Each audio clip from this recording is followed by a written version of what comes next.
Good morning, distinguished member. I'm William Silipan from Thai IOD. Would like to welcome you to Director Briefing today. Before we start, please be informed the operation during the activity that you are on mute due to the last sign of our group. If you have any questions, please go to chat and send your questions to our panelists for Q&A at the end of the activity. This morning, we will discuss on the topic, Derisking the CEO Transition. Please welcome our moderator, Dr. Nathawut Kunithet, CEO Adjust. ครับผมครับสวัสดีครับทุกท่านครับ Welcome to this session. It's what an honor to have all of you to be part of our events today and part of the initiative that IOD has been trying to drive to increase the chance and opportunity for the new thoughts and idea or even the new membership opportunities to reconnect with IODs. So what I'm talking about is this is part of the business transformation community of practice. And for today's sessions, what a privilege. Allow me to introduce our guest today, guest speaker, which is Professor Ric. Ric served as a professor of leadership and organization with IMD as academic co-directors and also for IMD Voyagers Initiative. Ric is a senior business psychologist who has led advisory projects for clients in over 30 countries. He advised board and CEO on the matter related to board renewals, CEO successions, top team effectiveness, and leadership transitions. But beyond that, Ric also has over 25 years of consulting and teaching experience, including 18 years based in Asia, which is always when I have a privilege to work with Ric for a couple of occasions, and Ric always bring that insight and the Asian perspective. I mean, and it's make everything very interesting, right? Because we are all here to learn how to really make the good contents that Ric had prepared. But how can we really make it to become reality? So for this 1 hour sessions, I'm going to act as a moderator. Ric will start sharing his thought and insight about Derisking the CEO transitions for about 45 minutes. But please feel free if you have any questions, please use chat. But after that, after 45 minutes, we will spare another 15 minutes for Q&A. And we will end our sessions by 11 a.m. this morning, Bangkok time. So please join me to welcome Professor Ric, and the virtual stage is yours. Ric, welcome to our sessions. Thank you so much. Thank you very much, Kunat. Is my volume okay from your side? Yeah, perfect. Excellent, excellent. Hey, welcome everyone. Always a privilege to be talking to a group of senior Thai directors. You've got so many wonderful companies in Thailand.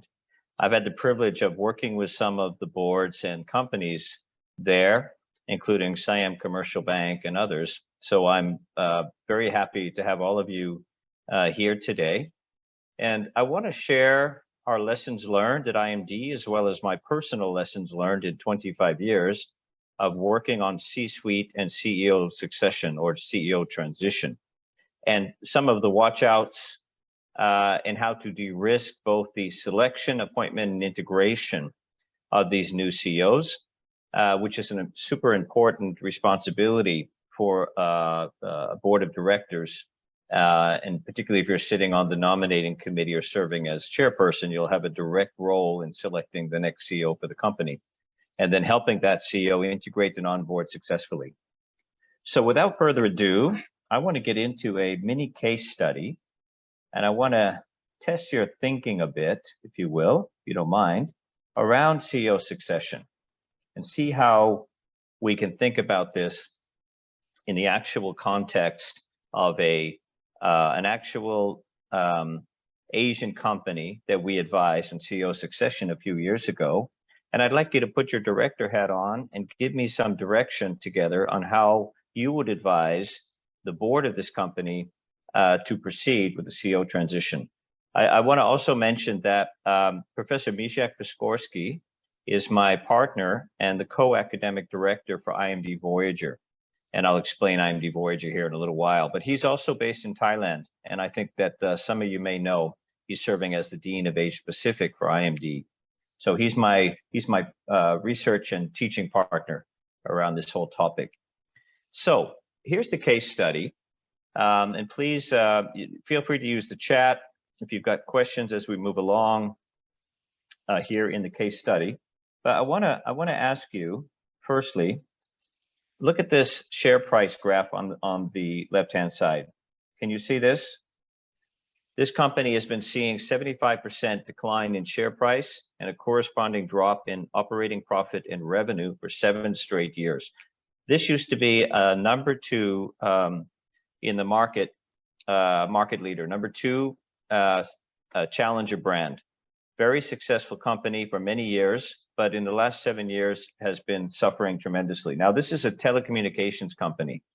And you may know the telecommunications companies, for any of you that have either worked in the industry, served as an executive or served on the supervisory board, that the telcos around the world are facing massive systemic pressures around the over-the-top digital players that are taking revenue over the top of their network. So, for example, most countries now have a 4G, 5G national network that is hosted and run by one of the regulated telcos, telecommunications companies in the country. But all of the revenue, like Netflix streaming, WhatsApp, mobile payments, et cetera, are going over that network, but the telecommunications company not actually making very much money or no money from those services, the over-the-top players. So what's happened is, 10, 15 years ago, if you were running a telco in a regulated market, it was kind of a license to print money, right? When I worked with telcos 10, 15 years ago, they had high EBITDA, they had a captive subscriber base, they were selling cable TV, of course, which less and less of us are using. They were selling broadband services, telephony for enterprise companies, and their core business was mobile services.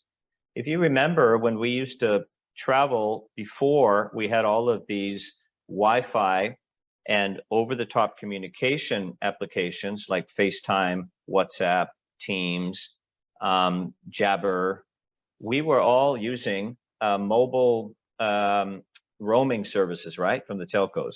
There's a time when my phone bills were $3,000 to $5,000 a month from traveling and using my phone wherever I go. Now my phone bill is $300 to $400 because I'm using all of these free or low-cost applications. But unfortunately, they're being all run by the telecommunications company. So this company is in trouble. Let me just fast forward to the plot here. 7 years of declining performance. So when a company, and this is a listed company, public company, so when a company is feeling this kind of performance pressure, then the board, the supervisory board, rightfully so, is going to step in and demand a turnaround or restructuring strategy from the CEO executive team, which is exactly what happened with this company. So the CEO and the executive team came back to the board with a 5-year dual transformation strategy, and the board endorsed the strategy, and it goes something like this. In the current business, 80% of the revenue contribution coming from traditional mobile services, right? Consumer mobile business.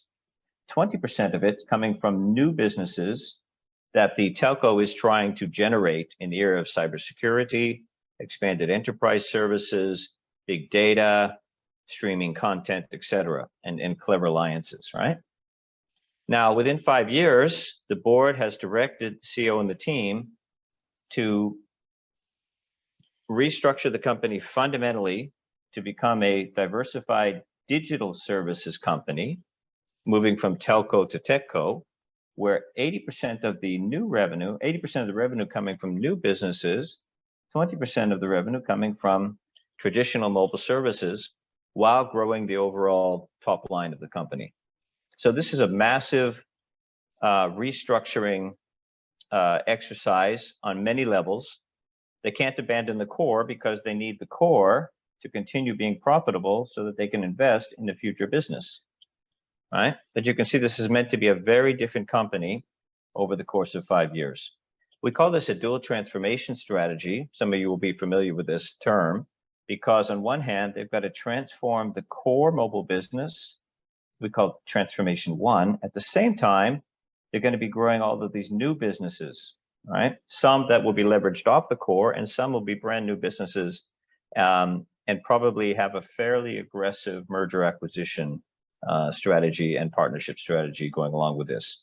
This is what the company actually embarked on, right? So that's a story. Company's in trouble, 7 years of severe declining performance. The board steps in, says to the CEO executive team, you got 5 years to reverse this trend, get this company back on a healthy financial footing, position for growth, and we need you to reposition the capabilities, services, and segments of the company over 5 years. So it's a very big ask, right? But when the company's in this sort of trouble, it calls for fairly dramatic action, right? So here's the situation. When the board came to the CEO, existing CEO, and said, okay, this is what needs to be done. This CEO had already been in the role for almost 15 years and said, okay, time out. I'm approaching 60. I don't want to go through this intense 5 years. I will take a package and I will transition or I will join the board. So the CEO in this case, retiring, right? Now, the board's left with a question. We need to find the next CEO for this company. Who's it going to be? Well, they did a global search with a recruiting company and they looked at internal candidates simultaneously. So this internal external panel of CEO candidates is the right way to do it, as you know. So they looked at several external global candidates, but in fact, because the telco sector has become unattractive in some countries, because of the pressures on these companies, they could not find a suitable external CEO to come from a tech company to come and join. So they looked at their internal candidates. The two internal candidates, candidate here and a candidate here, is the chief financial officer and the head of the consumer business, right? These are the two finalist candidates that the board has to decide which one of these two are going to be promoted and take over the chief executive role to run the dual transformation strategy for the company. Everyone with me okay so far? If you got some questions or comments, you can certainly put them in the chat, and I will keep an eye on the chat as we move through this. All right, so let's take this case to the next level. Now, we at IMD did a comprehensive assessment for CEO readiness for these two candidates. On the left-hand side, you've got the consumer business head, right? Just as we described, candidate A. Now, she spent her whole career working in telco industry. She's very strong at repositioning, transforming core business, but not so strong on creating new businesses. Over on the right-hand side, you can see the group CFO is the second lead candidate to become the next CEO. Has worked in multiple industries, is a merger acquisition expert, stronger at creating new businesses, less strong on repositioning core. And at IMD, we've developed this index called an ambidexterity index. We can actually measure a leader's ability to reposition core and create new businesses and do it simultaneously. We call this ambidex or ambidexterity. I'll talk about this in a few minutes, but our research and our work with over 24 global companies shows that ambidexterity predicts success in the C-suite and for CEOs. So let's take a look at consumer business head. 73% of her profile and her leadership style and her thinking style is strong on repositioning core. Only 34% are relatively weak on new businesses. If we look at the CFO, we've got a different picture. Almost 79, almost 80% of his profile is well suited for transformation to creating the new company, and only 40% are repositioning core. Now, my question to you is, are you surprised to see these kinds of senior level CEO candidates in a listed company having a linear profile? In other words, over-indexed as a strategic operator on repositioning core, or over-indexed on creating new company, but not strong on both? I'm wondering if this is a surprise for you, or do you see this as well in the executives and CEOs that you're supervising? All right. So finally, let's get to the next piece of this. I want to ask you, which candidate are you going to approve or appoint as the board as the next CEO to drive this dual transformation? That's my question for you here as participants. Are you going to pick, are you going to pick candidate A, or are you going to pick candidate B? Consumer business head or group CFO? Who's best suited to lead this dual transformation strategy, and why? If you don't mind, could I ask you to put your response in the chat? Which candidate are you going to appoint for this important role? B. B, okay. Neither A or B. Okay, I'd love to hear your thinking on this. Candidate B, okay, interesting. B as CEO and A as the, I'm assuming, deputy CEO. I think is what you had in mind there, right? That's an interesting construct. A, Kun Anawat, I'm curious. So I think you found A. Normally I get a distribution of A's and B's during this exercise. I don't get so many B's, right?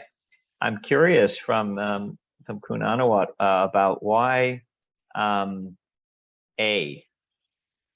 Is this the proven safe pair of hands candidate in your mind, or some other reason you selected A? Right? Interesting exercise. So as I say, we've got a strong consensus around B, with some folks leaning towards A, right?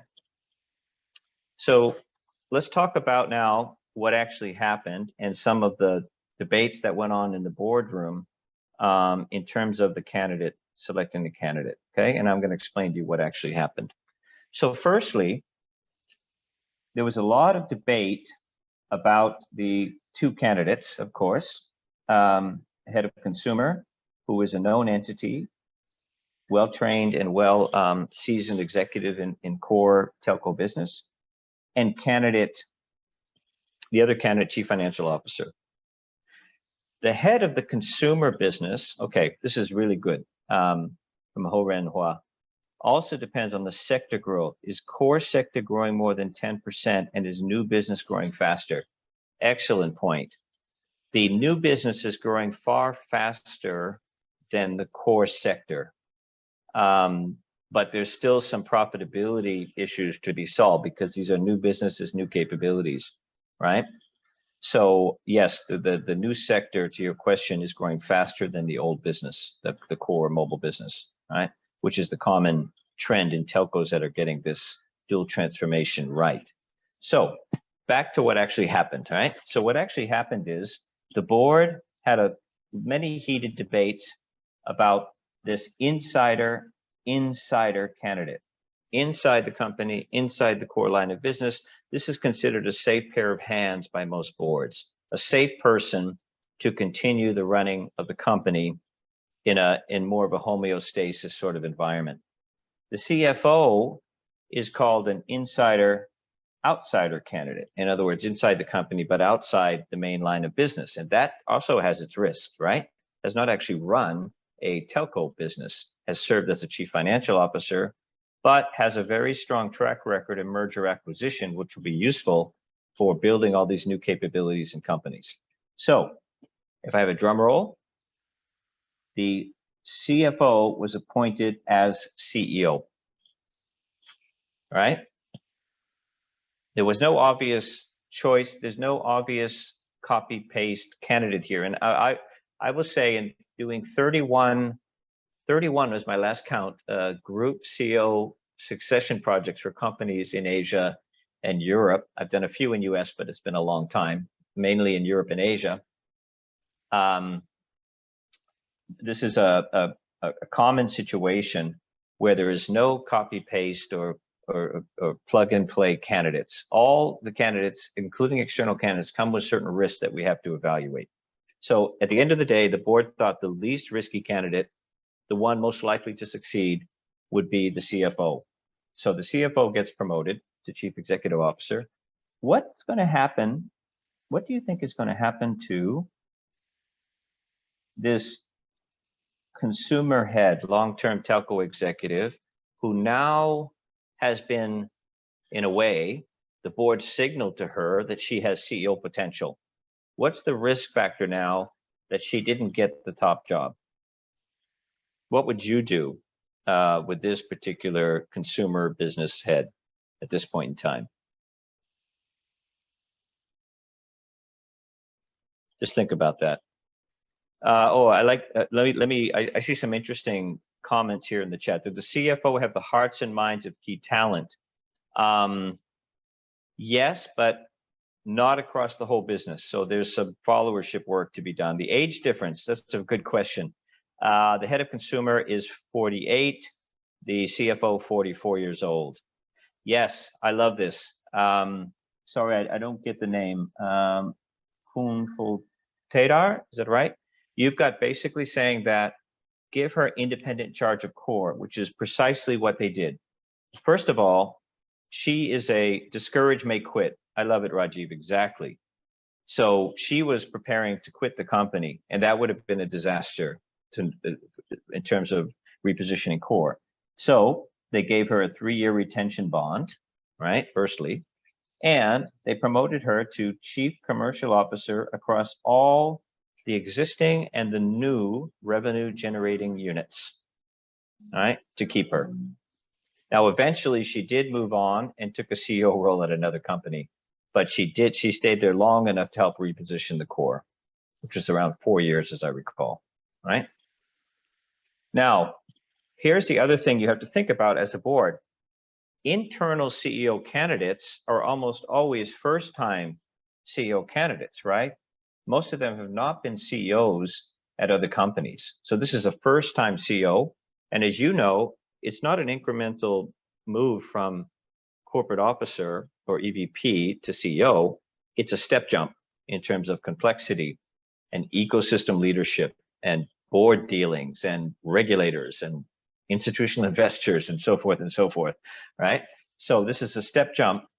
So the board asked us to provide the new CFO with an external mentor, okay? So we gave this new CFO turned CEO a retired technology CEO as a private mentor and coach. Now that CEO took a year of mentoring and coaching from this external retired telco CEO. And that was a confidential mentoring relationship between the new CEO and the external mentor to help that leader mature more quickly, make the right decisions, build followership, all the things that this new CEO needs to do. So this is how we help de-risk the appointment. The CEO did well in the role. It took them 7 years to transform from a telco to a techco, not 5, but overall a reasonably successful transformation. But this is not the end of the question, right? If you're a supervisory board and you're looking at a company with completely new capabilities and completely new markets and so forth and segments, is it sufficient just to take a look at these two top roles? Or do we need to take a broader view across the composition of the entire top team? Right? The 2 levers the CEO has is talent and capital. Yes, I love that. Horan, that's an excellent comment. Exactly. So, to your point, Rajiv said exactly. You need new skills to get this done. All right. You need a new skills, not just at the organization level, but starting with the top team. We call this top team composition or top team capabilities. That needs to be evaluated, right? So for example, the chief information officer, who we also assessed, had a very classic CTO or technology IT head profile with very little digital experience. So this is a problem, right? Etc. So you actually have to look at the top team and make sure that you've got the right balance and composition across the team. It's one of the mistakes. There's two mistakes I see CEOs make. One is they make changes too quickly to the top team without properly assessing capabilities, or two, they wait too long to rebalance the top team. So there's a bit of an art to doing this. Now, who's responsible for top team composition? Is it the board or is it the CEO? And what's the board's role in directing a restructuring or rebalancing of top team? Does the board have a role in that? Or is this the CEO's responsibility? All right. Both CEO and BOD. Yes. I have to agree with you because this is a bet the company initiative, right? So the board is being very hands-on until the CEO is in place, the top team is rebalanced, and the company is put on a solid footing to return to financial and market performance. But over time, generally, particularly in a listed company, directors direct and managers manage. In other words, the CEO ultimately has the responsibility and authority to appoint his or her top team members. So the board to endorse and advise the top 3 to 5, but the CEO should be able to form, yes, his own dream team. I love it. Thank you, Oren. Dream team. Yeah, exactly.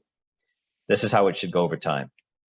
So I want to stop there. I just wanted to give you an actual case study, because I want to introduce this concept of ambidextrous CEOs and how this works, and give you a look at some of our research in this area.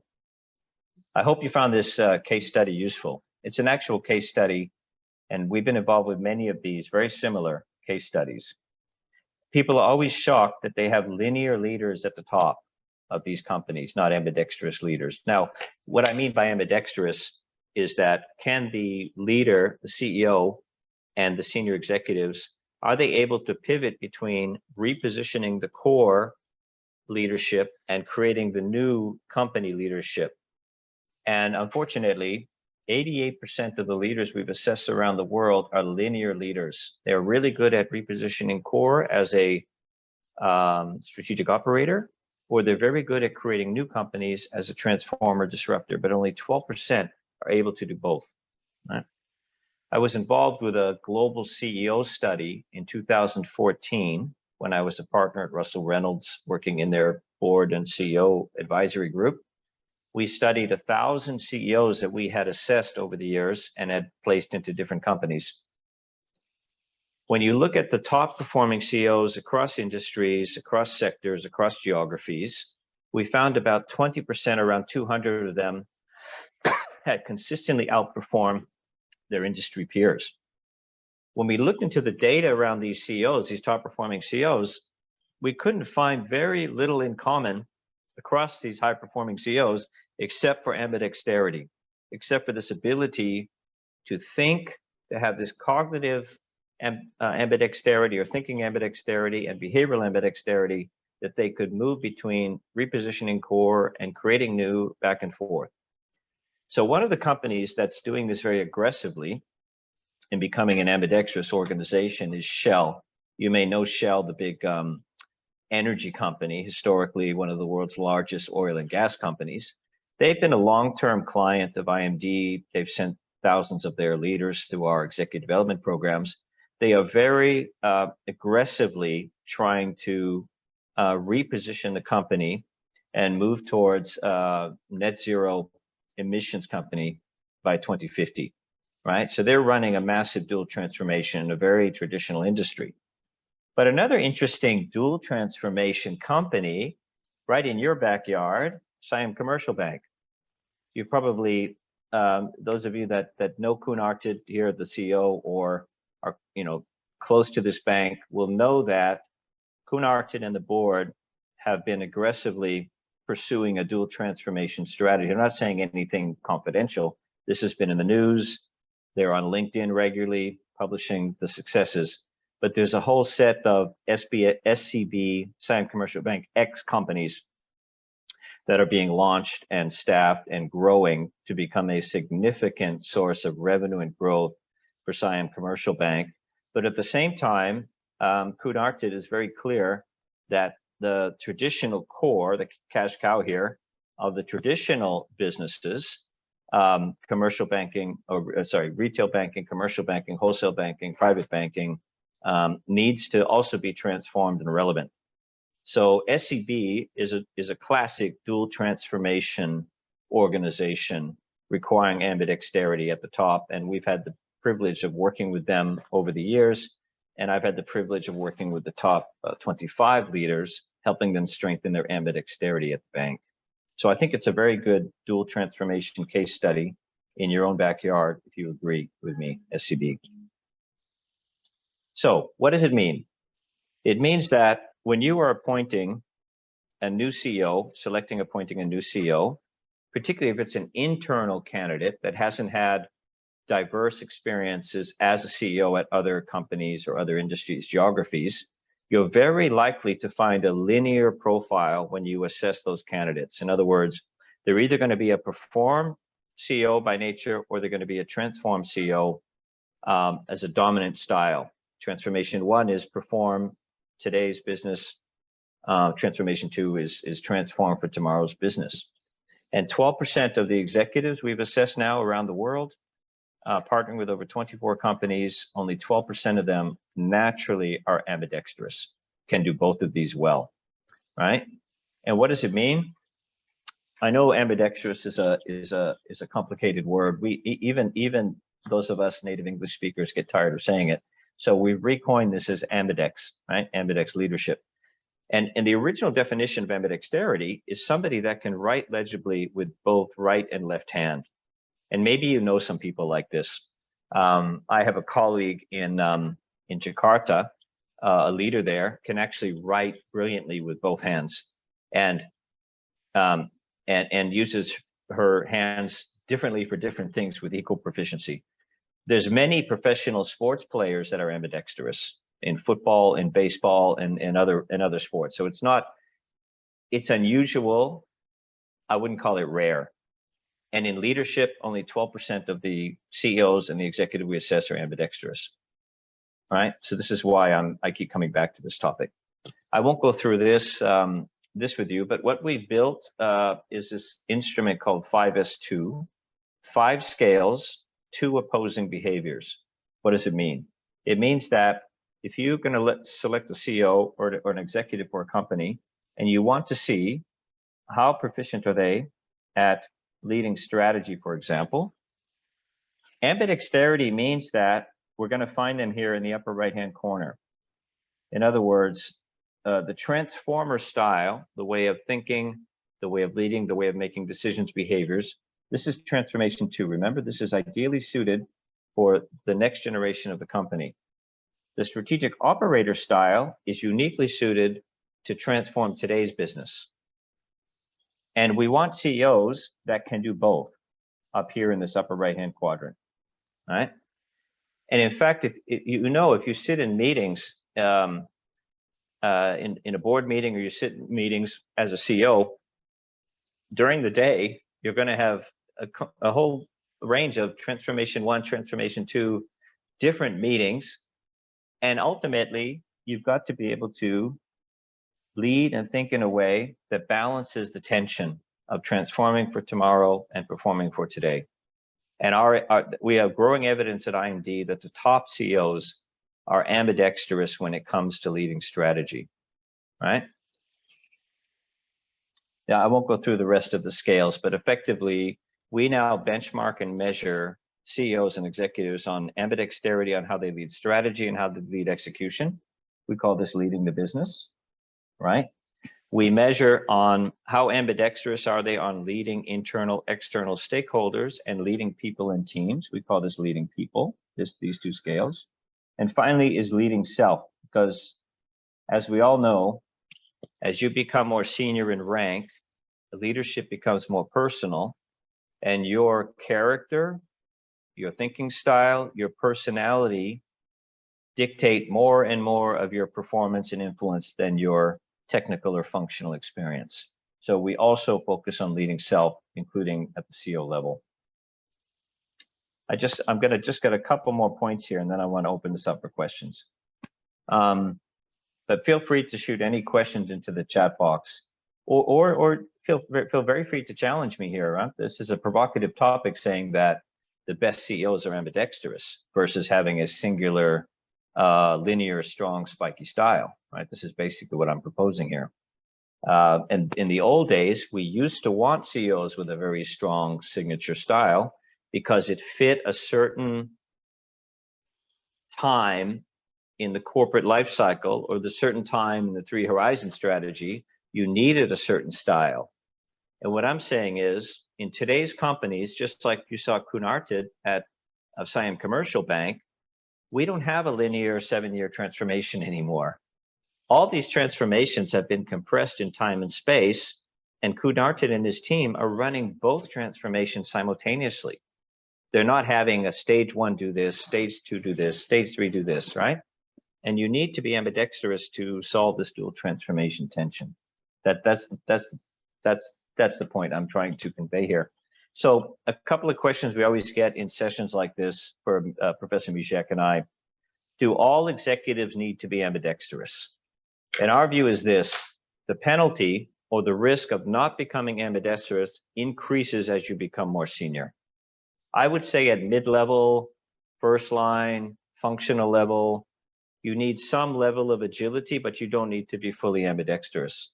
But if you get to the C-suite and you get to CEO, we're saying yes, you need a requisite level of ambidexterity. Let's see, Horen, you got going into macro inflation. How does this theory change? One idea is to add that future CEOs need to be able to accurately manage talent better than their predecessors, because talent is more scarce than capital. I fully agree. And if you're going to develop, the view of a CEO is that if you want to develop ambidextrous leaders and ultimately an ambidextrous organization, you need to start when the talent are younger, because we published a paper recently looking at what drives, what raises ambidexterity among senior leaders. The number 1 factor is diverse work experiences under diverse bosses. Those are the factors that drive ambidexterity. So if you want to unpack your talents, capabilities, and potential, try to start earlier and give them more diverse lateral and other experiences. Rajiv, you got, does the culture play a role here, East versus West? The ambidexterity construct and the research holds up just as well in Asia, Southeast Asia, as it does in US and Europe. We've only done a little bit of work in the Middle East and haven't yet tested it in Africa, but in the markets, Americas, Europe, Asia, yes. Ambidexterity construct holds up well with the research and with the practice. Where you get into some differences is in the, I think what you're alluding to here is some things like power distance, how conflict is dealt with in these different cultures will mediate some of these behaviors, right? But so we have to dial up and dial down some of the behaviors, the 10 behaviors you saw, but the behaviors still predict performance, East and West. That's what I'm trying to say. But you are right, there's a cultural mediator that we have to account for depending on what country or culture we're working with. Here's an interesting comment. Job enrichment is critical. New continuous assignments. Yes, yes, yes, absolutely. Job rotation, work under various strategic cultures. If you don't do this in your career, make moves across different assignments, job rotations, you're going to end up as a linear leader at the top, right? I don't want to offend any of the former CFOs on this call because there are some very strong former CFO directors sitting on the boards as well as CEOs. But when I started doing CEO succession 20 plus years ago, 24 years ago to be exact, most companies and most boards would endorse the CFO as the next CEO. Why? They have access to the board, they have access to the investment community, they have access to the media, they spend more face time with the board than the rest of the executive team except the CEO, and can stand in for the CEO in certain events or decisions. So when I started doing CEO succession, the CFO was a logical candidate. Not anymore. There are far less percentage of companies promoting CFOs into CEO versus commercial heads or international heads or other types of roles. Why? Because those leaders are more ambidextrous. If you've spent your whole career working in the finance department, again, I'm generalizing, so I don't want to offend. We've got some wonderful finance leaders here, so I want to be careful how I say this.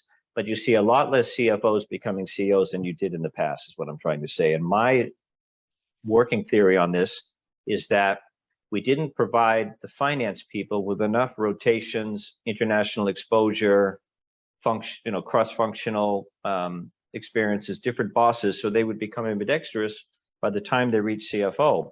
Then they would be a more logical candidate for the CEO role, right? So be careful that you don't have people spending their whole career in one function, in one organization. Next up, do teams, individual executives need to be ambidextrous, or can teams compensate? Well, it's tough to grow an ambidextrous team if you don't already have ambidextrous leaders in the team. So yes, teams can compensate to a certain degree, but it's very hard to do. Our view is build requisite ambidexterity across the senior leaders. Then one of the natural outcomes of this we see in organizations that teams become more ambidextrous. And finally, how important is situational judgment in ambidexterity? It's absolutely critical. So what happens is, if you grow up as a strategic operator, you've heard this saying that if all you have is a hammer, you think everything is a nail, right? You've got one playbook for leading and making decisions, solving problems. But until you look at your natural thinking ambidexterity behavioral, most people don't know that they're linear and that they're using a limited toolkit or playbook to get things done. So situational judgment means that you can step back, get off the dance floor, get on the balcony, and you can look at an organizational problem or an external problem, and you can frame and reframe this. Is this a transformational issue? Is this an operational issue? Or do I need to solve for both simultaneously? This is the framing, reframing, or situational judgment expertise that the great ambidextrous CEOs know how to execute. So with that, I want to pause there, Kunat, and see if we might have some questions, comments from the group. It's a great set of comments we've gotten in the chat box. Thank you very much, everyone. Yeah, thank you so much, Rick. Excellent introduction. So I would love to welcome all the questions from our participants if you have. And I think there's one comment from Rajiv that mentions about if you happen to have an ambidex CEO, right? But how about the environment? If the industry didn't provide enough transformations or ideas, or the new frontier, for example, you may discourage that you have. So what is your response? So that's from Rajiv. Rajiv, another great question. Thank you for that. Can ambidex CEO get discouraged if not new opportunities are made available? How to avoid this pitfall? Yeah, this is a problem, and I'll tell you exactly why, Rajiv. Let me ask the group a question. As you become more senior in rank and experience, do you become more coachable or less coachable? It's a fair question, right? What happens to our growth mindset or coachability as we become more senior, right? Does anyone want it less? I'm sorry to say, Rajiv, unless you're self-aware and working on it, it's less. It's just the way we get into some unconscious habits, ways of making decisions. And if we remain an operator CEO for too long, we will simply stay that way. It'll be very difficult, as to your point, to become ambidextrous, right? There are certain industries, like I remember working with a global geothermal company, one of the top 5 in the world. The whole top team are energy engineers. and they're in a brand new disruptive industry called alternative energy, geothermal plus, right? Wind and so forth, solar. They didn't have the transformer, creative, disruptive thinking in the team. So they brought in a transformer disruptive CEO who's not from the industry for that very reason, to expand the thinking of the team and help the team become more ambidextrous, because under the previous energy engineer operator CEO, they weren't breaking through with any interesting big bets and big transformations in their markets. So the board brought in a transformer CEO from outside the industry. Okay, excellent view. Are we going back to argue the selection of CEO from specialist to generalist? Yes, this is an excellent view.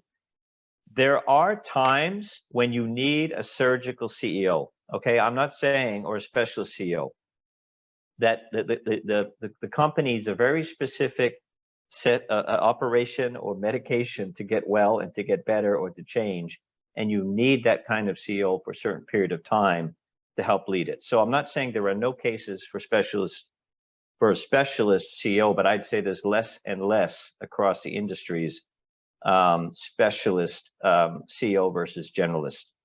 Well, I would call it, I like Elon Musk's term, deep generalist. I think that's probably the right way of describing a generalist CEO. All right. And then, Ho Ren, you've got another interesting question. If future CEOs need to have relatively good understanding, yes, diversity, equity, inclusion, and digital, different than CEOs 5 years ago. And within 10 years, every CEO needs to be a climate student. You're right. Good point. You need to be being very close attention to the macro picture, right? Because we're all the companies are being affected by this. This is another comment. Go ahead, Nat. Yeah, there's some question from the floor as well that they wish to know, what if you experiencing the business transformation? It's really clear that your organization cannot stand still. You need to go out and do something different. But when you start to access or understand your current leader, and then you end up with a lot of linear leader than you feel more comfortable with. So what is your recommendation? So what next, what is the alternative? Any insight on that? So one of the things that, let me just give a case study of a bank, not in Thailand, but a bank in the region I worked with. They have a very strong, seasoned CEO, historically very top down, very successful, very smart, seasoned wholesale banker becomes CEO of a universal bank, very well respected. But in his style of working with the team, he created a pattern of the team began to outsource all their thinking to the CEO, all the decision making going back to the CEO. Every time a complex problem comes, they talk to the CEO, they put it on the table, the CEO solves it for them, they go off and they implement. Can you see why that's creating a pattern of what we call learned helplessness, right? Or outsourcing of thinking at the top. So I had a candid conversation with him because he's complaining that he doesn't have ambidextrous team. Nobody's making big bets, big decisions. He's having to make all the decisions. And I say, can you see that you're part of the problem here? And that took a while. He was very unhappy with my comment.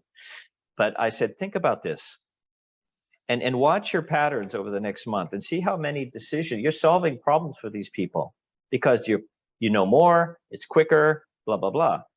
But you're not actually building an ambidex strong team that can lead on their own. And you're going to be stuck in this pattern for the rest of your tenure unless you do something different, right? So he started with a couple of the executives and he started doing these weekly mentoring sessions with them around future strategy of the company and future strategy of the businesses they were running. And he literally mentored them over a year. And then the 2 or 3 of them he mentored started speaking up in meetings. They started taking big bet decisions and they started modeling ambidexterity for the rest of the team. But the starting point was having the CEO recognize that he was part of the problem in not being able to create an ambidex team and organization, right? I'm just giving this as an example. I think there's no one size fits all, but you have to take each team uniquely and each CEO uniquely in how you tackle this. Kuhn Artid at Siam Commercial Bank, maybe some of you know him, I find him to be a remarkable conceptual thinker, transformation leader. He's thinking years ahead of banking industry, right? But he's not a natural operator. It's not the way his brain works. But Kuhn Apipan, phenomenal COO. Now she's been promoted, right? But she's a remarkable rock star CEO. So he knows this is my style. This is what I'm really good at, creating the future SCB. I need solid operators to lead and run the business, right? For example, that's an enlightened CEO thinking that way, right? Okay. Right, there's a question about the style of MBDX leader as well. Yeah, the moral and environment. Right? Oh, interesting. So before that, thank you for the I do know Unical's geothermal business. That's not the case study I was talking about, but you had something very similar, right? You brought in an outside transformer to transform the Unical geothermal, and it went very well, right? So thank you for the question about MBDX leader style affecting team morale and organization environment. Yes, so let me just give you a simple example. When you look at one of the AMBIDEX behaviors we talk about is in how you manage people. Are you managing people in teams in an AMBIDEX fashion? What it means is that you can, on one hand, demonstrate coach, caring, connection, and help people feel belong, right, through care and empathy. On the other hand, you can be a conductor. You can lead from the front, you can direct the team, you can set KPIs, and you can set a cadence for accountability in the team. So the best leaders, the best team leaders and culture builders are both coach and conductor, and they can move between these two styles with skill. Most managers are over-indexed on coach or over-indexed on conductor. They're all results and no heart, or they're all heart and no results, right? So they're somewhere in the middle, but very few have both well. So I would say yes, if you want to raise team morale, you have to demonstrate two things: care and competence, or coach and conductor behaviors. All right. Rick, there's a question as well that I think to pick up on your comments earlier as well. Are you recommended organization to transform their leaders and make sure that there's a little bit more like, the mindset of MBDX leader? Or you are kind of, behind the idea of, okay, know where your strength is, but as a team, we can complement each other as well. Which direction that you think is maybe easiest, or with the time of transformation, we don't have a lot of luxury of time, isn't it? So what should be the organization focus on? Focus on the strength, or trying to complement or compensate, or even like balance, leading for today and leading for tomorrow? What is your view on that? Yeah. Gosh, this is a question with many layers. It's a good question. Our research, Professor Mishak, myself, and our research and our outcomes so far in the 24 companies that are deployed our AMBIDEX framework assessments, etc., including succession planning, shows that even the functional leaders within finance, HR, legal need to develop some level of ambidexterity. And it must get higher as they become more senior, right? This is the formula that we believe is the right way to do it. It takes 2 to 3, in our experience, it takes between 2 to 5 years to move from linear to ambidex with the right types of experiences behind you, if you focus on it. But I'm not a fan of, sorry for the Gallup fans on the call. I'm not a fan of just play to your strengths and everything else will work out. I don't really believe that. I'll tell you why. 65 to 75% of derailments of CEO and senior executives is not because of performance, it's because of bad behavior, derailing behaviors, a lack of emotional control. Leaders get stubborn, they stop listening, then the board eventually fires them. I was in a boardroom in Malaysia The board fired the CEO in year 4, right in the middle of the board meeting, because he wasn't listening to the board for 4 years. And they said, we had enough. Yes, you're a great leader, but you're bold, you stopped listening, and we're tired of it. So they asked him to leave the company, right? So my point is, the majority of the derailments for senior leaders, including CEOs, is not performance, it's behavior. It's behavior because we have blind spots and we have weaknesses in our profiles that have to be addressed. Yes, I do think you have to leverage your strengths, but I think you have to take care of your weaknesses and get like things like emotional self-regulation, raising your empathy, authenticity. I think those things matter just as much, in my view. And those are all accounted for under the ambidextrous construct, both the good and the bad, right?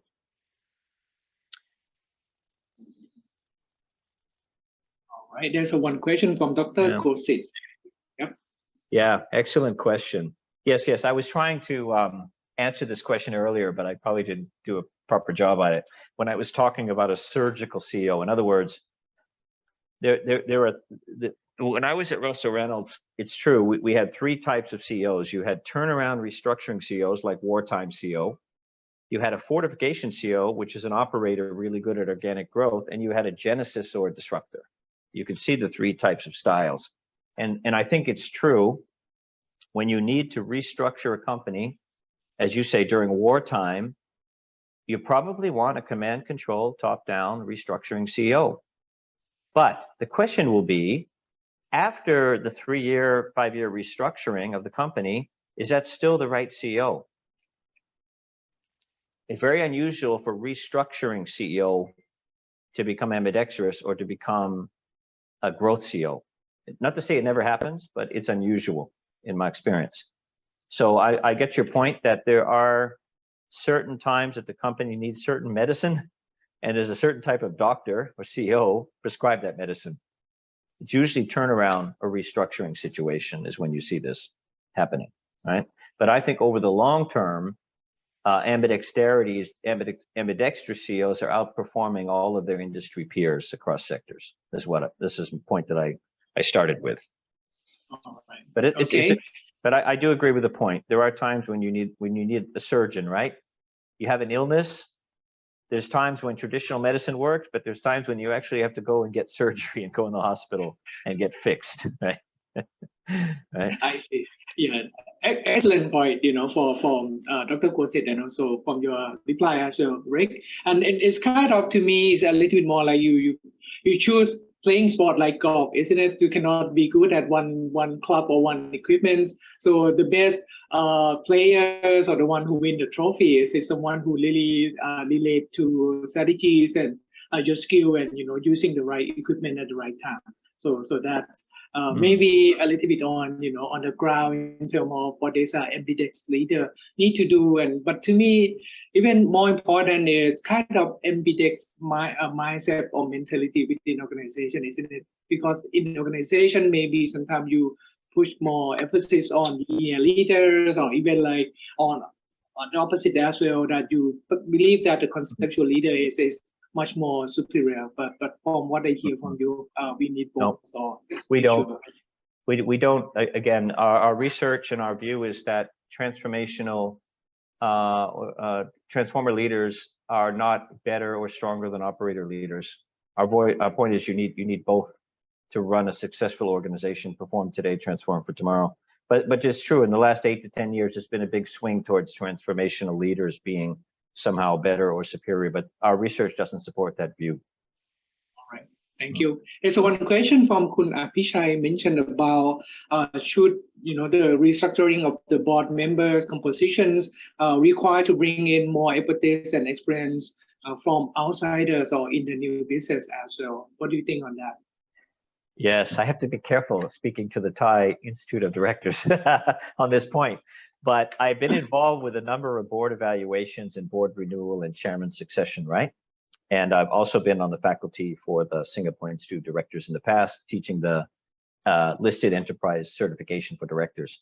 So it is true that the board can become stale and does need time, does need to be refreshed. with new thinking, new styles, new experience around the table. The board can also fall into some habits. One of the challenges you have is when the CEO is also the chairman, right? And in the cases, in the boards I work with, not all of them, there tends to be a consolidation of power around that individual, which can become a problem. The power differential becomes too large and we lose independence at the board. So we have to be careful with that construct. The second is the former CEO becoming the chairman, which is also common.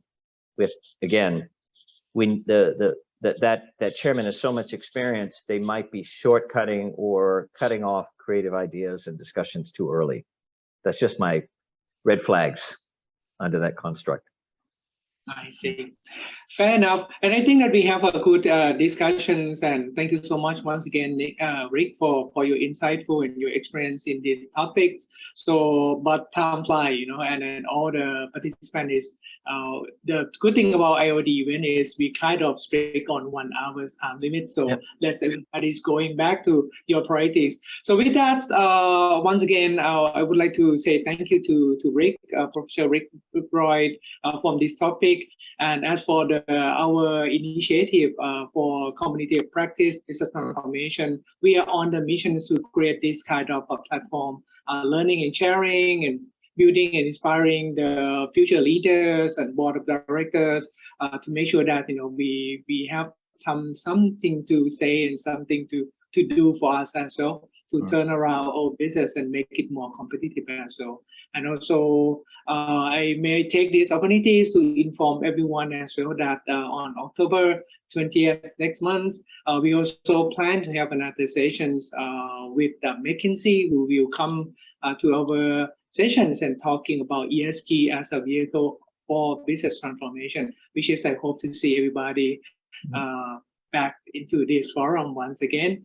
So let me pass the stage back to Khun Gorin from IOD. And once again, thank you for your participation. Excellent job, Ric, and looking forward to see all of you once again next time. ขอบคุณและสวัสดีครับ Thank you, Professor Ric Roi and Dr. Natthawut Kunithet for giving us the excellent session today. Thank you everyone for joining us the activity and your always support to IOD. You can watch the video again or tell other members who missed this event to watch the video in IOD social media. Thank you Indorama Venture Public Company Limited for supporting the activity. Our next activity is Director Briefing on the topic ข้อพิพาททางการเงินในสกุลเงินดิจิทัลยุคปัจจุบัน on October 5th. Finally, I would like to ask everyone to do the event evaluation form. Your feedback is important to us, which will help us to improve our next activity. Thank you and have a nice day.